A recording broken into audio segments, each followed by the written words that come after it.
Yo, it's a Fairy Have. Got my Baby Yoda shirt on. I'm sitting on a bucket that could break while this video is going, so that'll be entertaining. And I want to talk to you about the closest thing to a mechanical and a fixed blade broadhead that I think exists out there. Shameless plug, I am a capitalist and I am sponsored by Magnus. But I want to talk to you about why I think the Black Hornet is probably the closest thing to a mechanical broadhead.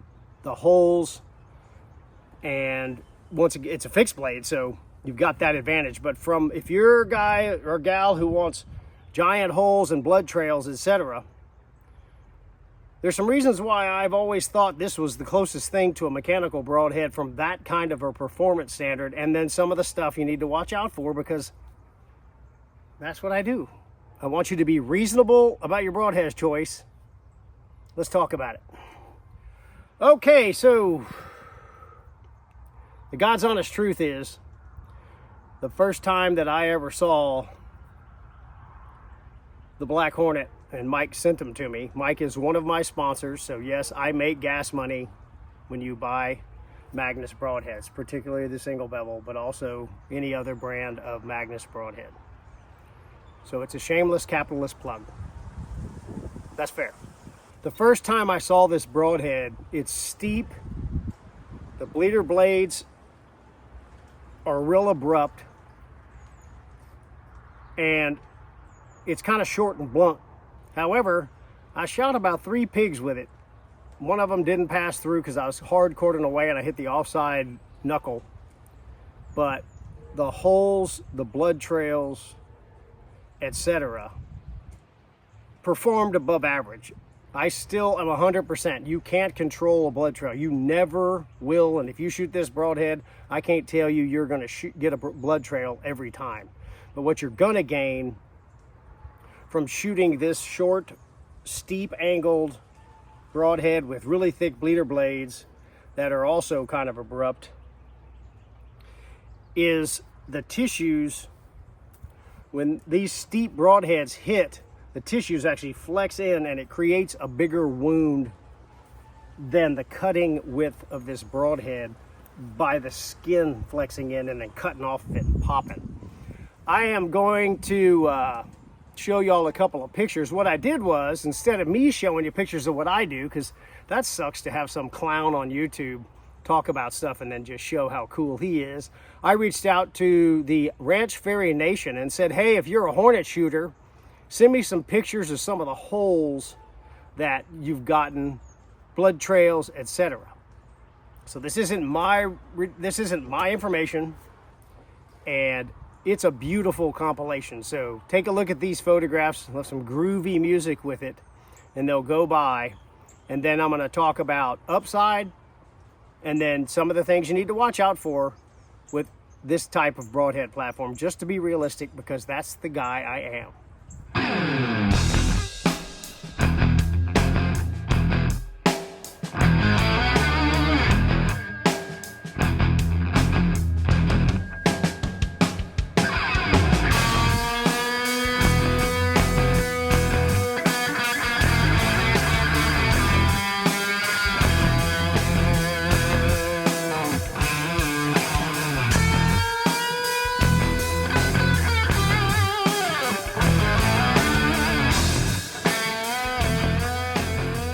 Okay, a couple of things. The nice thing about the Hornet, if you want 100 grain, you want 125, you want 150, Mike makes them.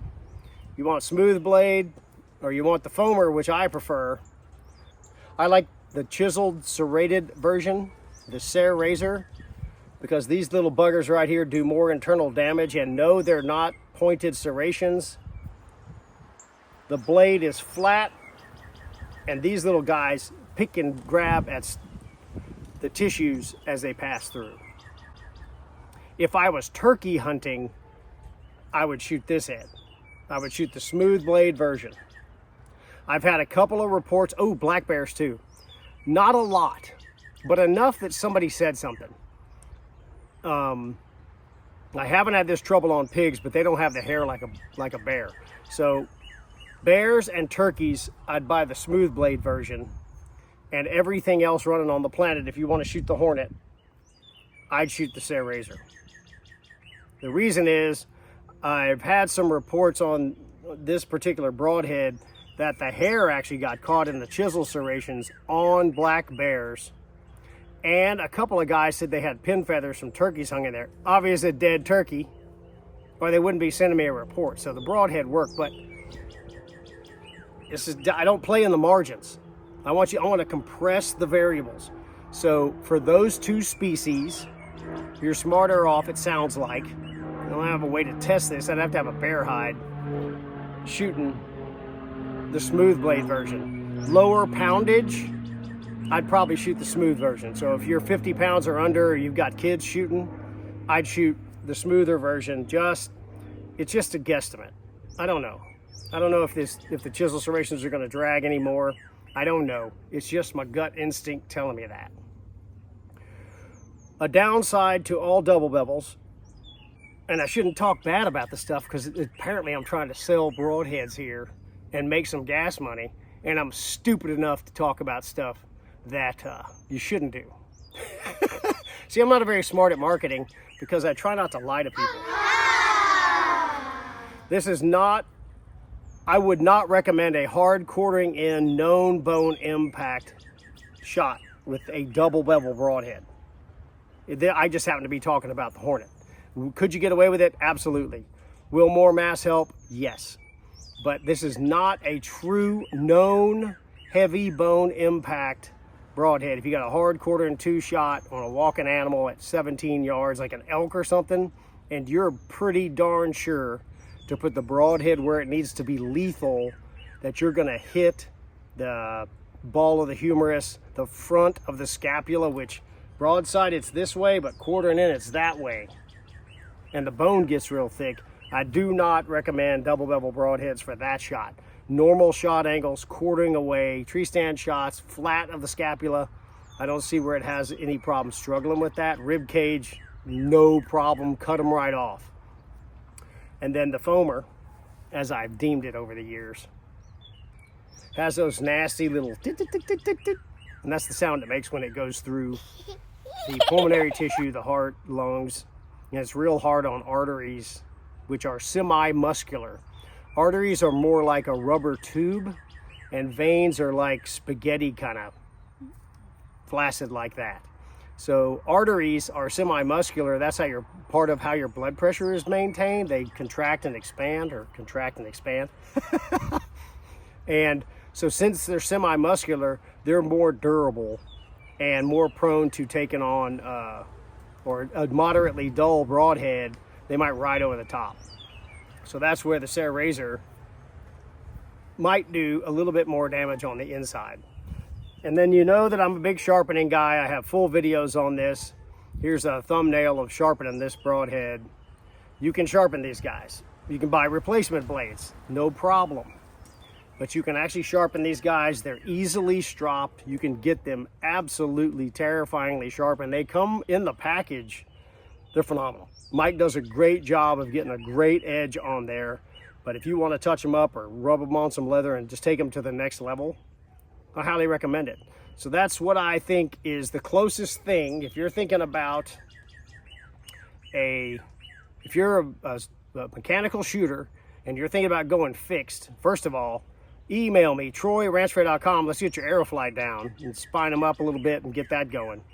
But if you're thinking, man, I've had a couple of weird things happen with mechanicals, I'm thinking about going fixed, I don't know what to buy, that's the one. One of those two guys right there.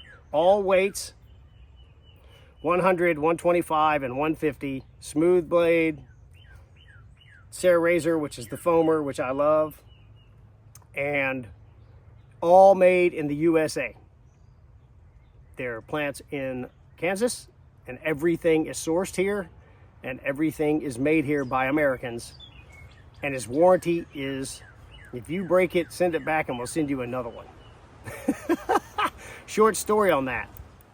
So I went to Africa in 2008, shot a bunch of stuff, and I was trying to find a high penetration broadhead, and I took the Stinger with me.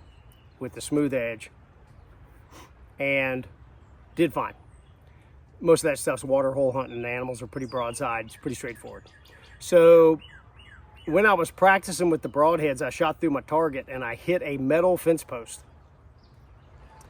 I sent a note to Mike with the broadhead and said, man, I hit a metal fence post. I know you got a lifetime warranty, but it's my fault, man. This isn't normal. So that's that. And his reply, he didn't know me. This is way before the Ranch Fairy channel. I sure as hell wasn't making any gas money from Magnus in that day. The reply was a broadhead. No note, nothing. A broadhead came back. So he backs up his warranty and really, really likes the feature that he has a lifetime warranty on these guys. So straight edge, Sarah Razor, I believe is the closest thing, the 4-blade, to having consistent holes and mechanical type performance when they work and the blades don't snap off, and getting great blood trails on a more consistent basis. Not proven, but my subscribers talk about how wonderful these things are. So it's just a collection of data, and some of it's anecdotal, we could say that, but short, blunt, abrupt, skin's gonna flex back, make a big hole, and if that's what you're after, then I would say buy yourself some Hornets. Okay, that's my thoughts. Have a good day.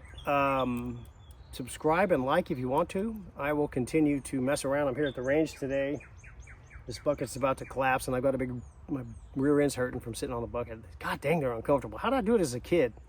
Maybe my butt was smaller. All right, well, that's fine. If you want to subscribe, do it. If you don't, well, I can't do nothing about that. Bye.